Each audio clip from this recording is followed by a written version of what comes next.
The first rule was simple: never check guests into room 6. At first, I thought it was a joke. Some old superstition carried over from the motel's past, the kind of thing small-town folks whispered about but never explained. But the way Fernando handed me the rule sheet, his pale fingers pressing into the paper just a little too hard, told me it was serious. Dead serious. I should have walked away right then. Instead, I tucked the rules into my pocket, gave him a nod, and told myself it was just another job. Whispering Pines Motel sat at the edge of a winding highway, far from the city, hidden between thick pine trees that blocked out most of the moonlight. The neon sign buzzed and flickered, its glow barely strong enough to fight back the darkness. The air smelled like damp wood and old asphalt, and the silence stretched too long between the sounds of passing cars. Inside, the front desk looked frozen in time. Faded wallpaper, a dusty guest book no one used anymore, and an ancient bell that let out a dull, tired ring when I pressed it. The overhead lights hummed, casting everything in a sickly yellow glow. Fernando, the motel's manager, stood behind the desk, watching me with eyes that never seemed to blink. He was a thin man, almost skeletal, with slicked back hair and a suit that looked too expensive for a place like this. His voice was smooth but hollow, like he was always speaking from somewhere just out of reach. "You understand the rules, yes?" he asked, sliding the sheet of paper toward me one last time. I glanced down. The list wasn't long, but something about it made my skin crawl. 1. Never check guests into room 6. 2. If the phone rings 3 times between 2 a.m. and 3 a.m., do not answer. 3. If a man in a black hat checks in, give him room 7. Say nothing else. 4. If you hear footsteps outside the office after 3:04 a.m., do not look up. 5. Always leave a key on the desk before your shift ends, even if no one is here. I forced a chuckle. What happens if I break one? Fernando didn't smile. You won't. I wanted to press him for answers, but something about his tone made me stop. Instead, I nodded and stuffed the paper into my pocket. Good, he said. Your shift starts now. Then he turned and walked into the back office, the door shutting behind him with a soft click. I was alone. For the first few hours, nothing happened. The motel was dead quiet, only the hum of the vending machines and the occasional creak of the floorboards breaking the silence. A single car pulled in around midnight, a weary traveler who checked into room 3 without a word. I started to relax, convincing myself the rules were just some weird tradition, nothing to worry about. Then, at 1:47 a.m., a man walked through the door. His suit was wrinkled, his hair disheveled, and his eyes, wild and darting, locked onto mine with desperate intensity. He placed both hands on the counter, breathing hard. I need room 6, he said. I swallowed. I can't give you that room. His fingers curled against the wood. Please, I'll pay triple. Just give me the key. I shook my head, my throat dry. I'm sorry. That room isn't available. The man's face twisted into something between anger and fear. He opened his mouth like he was about to say something else, then froze. His eyes flicked past me, staring at something over my shoulder. A chill ran down my spine. I didn't turn around. The man's breathing quickened. Then, without another word, he grabbed his bag and bolted out the door, disappearing into the night. I sat there for a long time, my hands gripping the desk, my heartbeat thudding in my ears. The clock on the wall ticked past 2 a.m., and then the phone rang. Once, twice, 3 times. I reached for it. Then I remembered rule 2. The motel was silent. Too silent. I sat behind the front desk, staring at the dimly lit hallway that led to the guest rooms. The clock above the office door read 2:57 a.m. The neon sign outside flickered, its dull red glow bleeding through the window. I ran my fingers over the list of rules Fernando had given me on my first night. They still didn't make sense. 1. Do not check anyone in a room 6, no matter what they say. 2. If the phone rings 3 times, do not answer it. 3. If you hear your name at 3:04 a.m., ignore it. 4. Never stare at the guest for too long. Some of them are not real. 5. Do not, under any circumstances, open the door to room 6. I exhaled slowly. I didn't believe in ghosts or demons, but something about this place felt wrong. The kind of wrong that made your skin crawl before you could explain why. A gust of wind rattled the motel sign outside. The trees along the highway swayed, their twisted branches scratching at the sky. The parking lot was empty except for the lone car left behind by the man who had begged me for room 6 earlier that night. Where'd he go? I shook my head, forcing my attention back to the desk. The motel's logbook lay open in front of me, the ink from the last signature slightly smudged. I tapped my pen against the pages, trying to distract myself, but the silence was thick, pressing against my ears like cotton. Then the phone rang. Once. I froze. Twice. A chill crept up my spine. 3 times. I swallowed hard and stared at the old landline, its plastic casing yellowed with age. The red light blinked steadily, waiting. I reached out, hesitated, then pulled my hand back. Do not answer it. The ringing stopped. The air around me felt heavier, as if the walls were pressing in just a little closer. My own breathing sounded too loud, too sharp. I tried to convince myself it was just a prank call, a coincidence. Then I heard it. A voice. Soft. Close. Owen. My blood turned to ice. I whipped my head around, scanning the hallway, the empty lobby, the parking lot beyond the glass doors. There was no one there. The clock on the wall clicked over to 3:04 a.m. The voice came again, quieter this time, almost a whisper. Owen. It was coming from behind me. I spun in my chair, heart pounding. The office door was closed, the tiny room empty except for the flickering desk lamp and the pile of invoices I hadn't finished sorting. I forced a laugh, though it came out shaky. Great. Now I'm hearing things. I rubbed my hands over my face and turned back to the front desk. Just my imagination. That's all it was. But then I noticed something. The security monitor in the corner of the office, one of those old black and white screens hooked up to grainy cameras, was glitching. Static danced across the display, but through the flickering haze, I saw movement. Someone was standing in the hallway. Tall, motionless, their face obscured by static. My breath caught in my throat. I turned to look, but the hallway was empty. When I glanced back at the monitor, the figure was closer. A hand reached toward the camera. The screen went black. I shot up from my chair, heart hammering. My skin prickled like thousands of tiny needles had just brushed against it. I wasn't alone. Something was here, and it knew my name. I should have just followed the rules. That's the thought that keeps running through my mind now, over and over again. But at the time, they felt ridiculous. Stupid even. Rules like don't answer the phone after the 3rd ring, and never look inside room 6. It all felt like some weird joke. A test of obedience. But the moment I broke one, the motel changed. It started with something small. The door to room 6 was open, just an inch. It wasn't like that before. I knew I had locked it. I even double-checked earlier in the night. I stood there in the dim hallway, gripping my notepad, staring at the door. A chill crept down my spine. The air near room 6 felt different. Heavier. I told myself I wouldn't go near it. I even took a step back. But something inside me, a nagging curiosity, pushed me forward. Just one peek. That's all. I took a slow step toward the door. Then another. The hallway lights flickered above me. The buzzing sound filled my ears, drowning out my own heartbeat. I reached the door and placed my hand against the worn wood. Cold. Much colder than it should have been. I hesitated for just a second. Then against every screaming instinct in my body, I leaned forward and looked inside. At first, I thought the room was empty. Just a dimly lit motel room like the others. Bed, nightstand, a cheap painting on the wall. But then, I saw it. The walls. They weren't solid. They stretched. It was as if the room didn't end where it should have. The walls extended far beyond the space that should have existed. The further I looked, the more the walls seemed to fade into an endless dark void. And in that darkness, something moved. I yanked myself back so fast I nearly tripped over my own feet. My breath came in sharp gasps, my skin cold with sweat. The hallway lights flickered again, and for the briefest second, I swore I heard something whisper my name. I turned and walked away fast. By the time I reached the front desk, my hand was shaking. I tried to convince myself that I imagined it, that my mind was playing tricks on me. But deep down, I knew the truth. I had broken a rule, and something in that room knew it. That was the first mistake.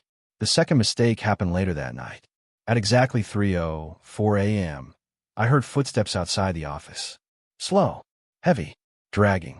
I sat frozen at the desk, my pulse hammering in my throat. The sound wasn't normal. It wasn't just a guest walking to their room. It was deliberate, each step landing with an unnatural weight. I reached for the security monitor, my fingers trembling. The screen flickered before loading the camera feed. Nothing. The front lot was empty. The hallways were clear. But the sound of footsteps was still there, growing louder. Closer. I looked toward the glass door. The lights from the parking lot cast long shadows across the pavement. That's when I saw it. A figure, standing just outside the glow of the neon motel sign. It was tall. Too tall. Its limbs hung at unnatural angles.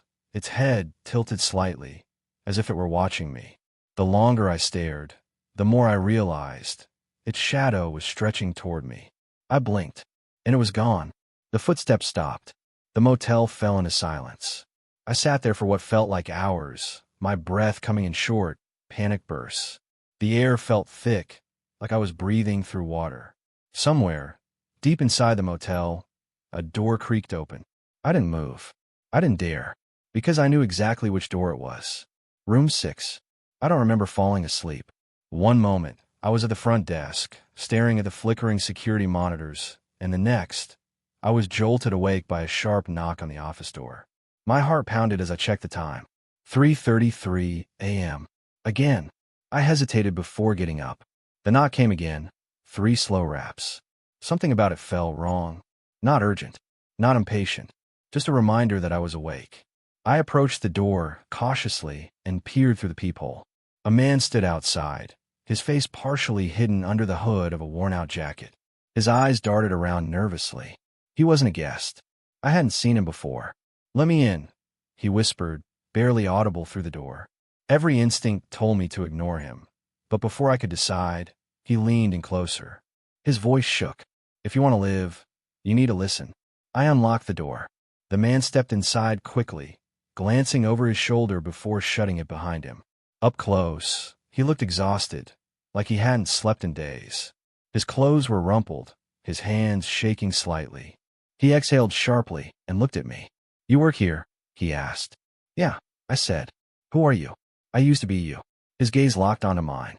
"I worked the night shift here, until I realized what this place really was." A chill crawled up my spine. "What do you mean?" I asked. The man ran a hand through his unkempt hair. "Whispering Pines isn't just a motel. It's a trap, a feeding ground, and you're part of it now." I felt a knot tighten in my stomach. Feeding ground? For what? The man hesitated, then looked toward the hallway behind me, as if making sure we were alone. He took a deep breath. "The rules you were given, they're not just for keeping the guests safe," he said. "They're for keeping you alive." I thought about the list. The odd, nonsensical instructions. Don't check in guests to room 6. Don't answer the phone after 3 a.m. Don't step outside between 2:45 and 4 a.m. I had already broken some of them. My throat felt dry. What happens if you don't follow them? His expression darkened. "Then you become the next guest who never checks out." A heavy silence settled between us. I swallowed hard. "I tried to leave earlier," I said. "But no matter which way I drove, the road just kept leading back here." The man let out a humorless chuckle. "Yeah, that's how it starts. The motel doesn't let go easily." I felt a cold sweat forming on my back. "There has to be a way out." "There is." His voice lowered. "But it comes at a cost." I waited, pulse racing. "You have to destroy its connection," he continued. "The motel draws power from something buried beneath it. Something ancient. You cut that power, you break the cycle." I shook my head. "How do I even?" A sudden, deep creak echoed through the hallway outside the office. The man's face paled instantly. "They know I'm here," he whispered. The air in the room changed. Heavier, charged with something unseen. A low humming sound vibrated through the walls. The man grabbed my arm. "Listen to me. If you don't stop it, you'll be just another name in the guest book. Another lost piece of this place." His grip tightened. "You don't have much time." Before I could respond, the humming grew louder, turning into a low, guttural whisper. It wasn't coming from outside. It was coming from the walls. The man turned to leave, pausing at the door. "If you see the door to room 6 open, do not go inside." Then he was gone, vanishing into the motel's darkness. I locked the door behind him, my breath coming in quick, shallow gasps. The whispers had stopped. The humming was gone. The silence was worse. I turned back to the security monitors, hands shaking. On the screen, just outside the office, the man was walking toward the parking lot. But he wasn't alone. A tall, shadowy figure was following him. And then, before my eyes, the screen glitched out. I was alone again. The clock on the front desk read 3:33 a.m. It had been stuck there for what felt like hours. I rubbed my eyes, exhaustion sinking deep into my bones. The motel was silent, but not the kind of peaceful silence you'd expect at this hour. It was the kind that listened. The air felt thick, pressing down on me like invisible hands. I checked the security monitors again, hoping for something. Anything. Normal. But every screen showed nothing but static. Then, the phone rang. Twice. I hesitated. The rule said to never answer after 3 rings. But this was 2. Did that mean it was safe? My fingers hovered over the receiver. The motel had been playing tricks on me all night, twisting reality in ways I couldn't explain. Maybe this was another one. I picked up. At first, nothing. Just a faint buzzing, like someone breathing too close to the line. Then a whisper. You're already inside. My stomach dropped. I spun around, my eyes darting across the dimly lit lobby. I was alone, wasn't I? Then I noticed the door to room 6. It was open. The rules never mentioned what to do if room 6 opened on its own. Maybe because no one was supposed to see inside. But now the door stood there, slightly ajar, blackness stretching beyond the frame. A cold draft seeped from the opening, carrying a smell that made my skin crawl. Wet earth and something metallic like rust or blood. I took a step forward, then another. My heartbeat pounded against my ribs, but my legs carried me closer, as if something inside that room was pulling me in. I reached the threshold and peered inside. It wasn't a motel room. Not anymore. The walls stretched into an impossible void, the space too big, too deep for the small structure of the motel. Shadows shifted within, slow and deliberate, like something moving just beneath the surface of a dark ocean. And then I saw it. A figure. Tall. Twisted. Wrong. It had too many arms. Not human arms, but elongated, jointed limbs that bend in ways they shouldn't. They stretched from the darkness, some clawing at the walls, others hanging limp, twitching. Its head, if it had one, was nothing but a gaping, endless hollow, a void where a face should be. The thing turned toward me. My breath caught in my throat. It knew I was there. A deep, guttural sound filled the air, like wind howling through an ancient cave. The shadows around it pulsed, shifting like they were alive. I stumbled back, my hand gripping the edge of the doorframe, but the wood felt wet beneath my fingers. I looked down. My hand was covered in something dark, thick, and moving. I barely had time to react before the thing lunged. The room exploded into motion. Walls stretched, shadows lashed out. The air itself trembled. I threw myself backward, slamming into the hallway floor as the door to room 6 slammed shut on its own. The motel went silent. The only sound was my ragged breathing. I scrambled to my feet and staggered back to the front desk. The clock still read 3:33 a.m. My hand was shaking. The phone sat there, silent now. But I knew it wasn't over, because as I backed away, something caught my eye. The key to room 6 was no longer on the rack. And somewhere, deep inside the motel, I heard a door creak open again. I ran. The hallways of whispering pines twisted around me, stretching longer than they should. The air was thick, heavy, as if the motel itself was breathing. The overhead lights flickered, casting long shadows that moved when I wasn't looking. My heart pounded so loudly I could hear it echo against the walls. I had to get out. The motel's power room was in the basement. Fernando never let me down there, but I had found the keys in his office. If I could shut down the electricity, maybe, just maybe, I could break whatever hold this place had over me. My footsteps pounded against the worn-out carpet as I reached the stairwell. The door creaked open, revealing a narrow set of concrete stairs leading into darkness. A damp, moldy smell drifted up, making my stomach turn. I hesitated. A whisper crawled through the air. Low, raspy, right behind me. You can't leave, Owen. I spun around. The hallway was empty. The doors to the rooms stood eerily still, each one closed except for room 6. Its door was cracked open, just enough for me to see a sliver of absolute blackness inside. I turned and rushed down the stairs. The basement was worse than I imagined. The air was damp, and the walls were lined with rusted pipes that groaned as if something inside them was alive. My flashlight flickered, struggling against the thick darkness.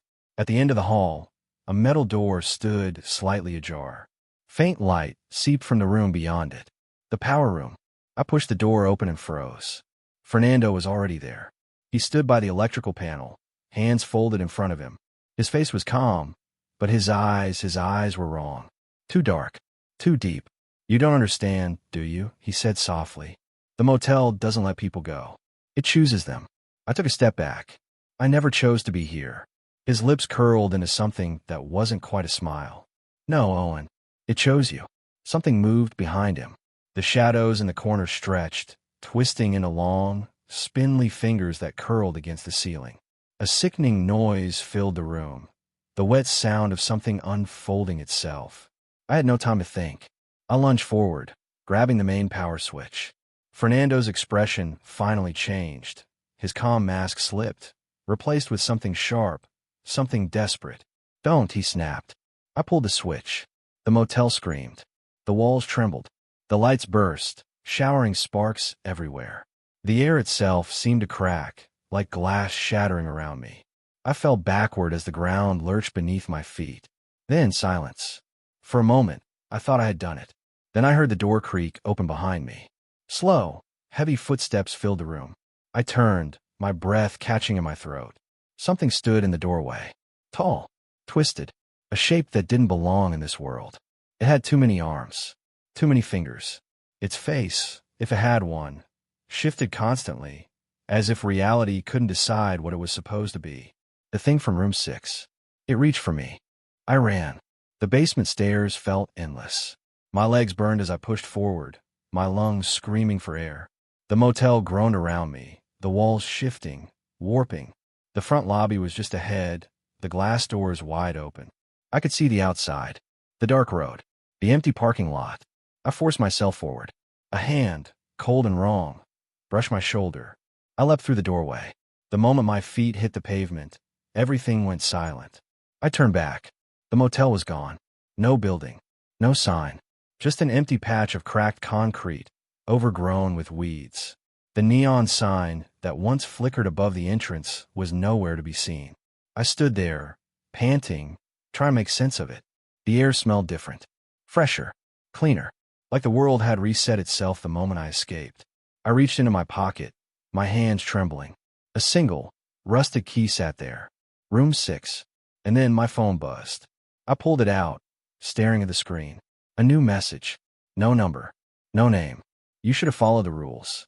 I dropped the phone. I woke up with a jolt, my heart pounding like a drum in my chest. For a moment, I was disoriented. My head felt foggy, my limbs heavy. I blinked against the blinding sunlight streaming through the windshield, the glow harsh against my eyes. When I rubbed them, I couldn't shake the image of the motel from my mind, still lingering in the dark corners of my thoughts. But when I looked around, everything was different. I wasn't in the motel parking lot anymore. I was parked at a gas station, a normal gas station. I sat up, confusion tightening my chest. The gas station was small, tucked away at the edge of a quiet road. The pumps were old but functional, and the sign above the store flickered occasionally, but the place seemed real. Too real. The kind of real that made me wonder if I had dreamed it all. The dark motel, the strange rules, the eerie silence. Had it all been a nightmare? I rubbed my eyes again, trying to shake the lingering sense of dread that clung to me like cobwebs.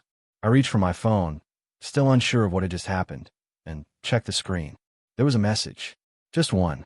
The number was unfamiliar, the name blank, but I recognized the feeling creeping up my spine like a cold shadow. The message was short, too simple for what I was feeling. "You should have followed the rules." A chill ran through me. But the worst part wasn't the message. It was the tone of it. It wasn't threatening. It wasn't angry. It was just final. My hand shook as I turned the phone over. The screen was still cracked in places, like it had been dropped multiple times. But there was something about the way it felt now. Something almost alien. I couldn't explain it. It didn't feel like the same phone. Not anymore. I stepped out of the car, the gravel beneath my shoes crunching loudly in the quiet morning. The air smelled fresh, like earth after rain. It was peaceful here, almost too peaceful. But the feeling of wrongness, the lingering sense of having escaped something sinister, still gnawed at me. I needed to check. I had to know. I reached into my pocket and pulled out the rusty key, the one with the old metal tag that said room 6. My stomach twisted as I stared at it. It was cold in my hand, the metal smooth from years of use, but the rust was fresh, as if it had only just begun to corrode. I couldn't make sense of it. The motel was gone. I knew it had vanished. I saw it. The walls, the shifting corridors, the thing in room 6 that had tried to crawl its way out. But this key, this damn key, was real. It was here with me. I walked to the small store beside the pumps, trying to shake off the feeling of being watched. The door chimed as I entered, the bell jarring against the silence. A clerk stood behind the counter, looking at me with an almost detached expression. He had a bored look on his face, like he'd been standing there for hours, maybe days. "Morning," I said, forcing a smile that didn't reach my eyes. He nodded, but said nothing.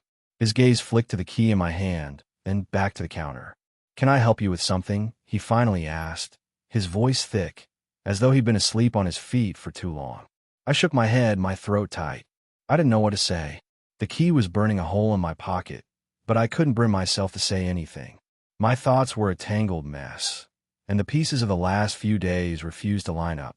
The road outside, the gas station, the clerk, none of it made sense. It was like I was trapped in a loop that I couldn't escape. I turned quickly, walking out the door, my heart racing again. The sun was too bright now, everything too sharp, too real. I glanced around, half expecting to see the shadow of Fernando, standing in the distance, his eyes cold and knowing. But the gas station was empty, the road stretched out ahead of me, endless and quiet. I didn't know where I was going. I didn't know where to go. But I had to keep moving, keep pretending like everything was normal. I needed to forget about Whispering Pines Motel. I needed to forget about the rules, the voice calling my name, the thing that lurked in the dark corners of that cursed place. But the key was real. It was still in my pocket, the reminder of everything I couldn't leave behind, of something that still wanted me. As I walked away from the gas station, the feeling of being followed crept over me again. Every step felt heavier than the last, like I was moving against an invisible force. The road stretched on, and the world around me felt more distant, more foreign. I had escaped, but I wasn't free. Not really. The key pressed harder into my pocket, and I knew, without a doubt, that I would never truly be able to escape. Whispering Pines had marked me, and no matter where I went, it would follow. The road ahead seemed to narrow as I walked, the air thickening with each step, and in the distance, through the haze of fog that began to form, I swore I saw something familiar. The glowing flicker of sign. Whispering Pines Motel. I froze. It wasn't gone. It never had been.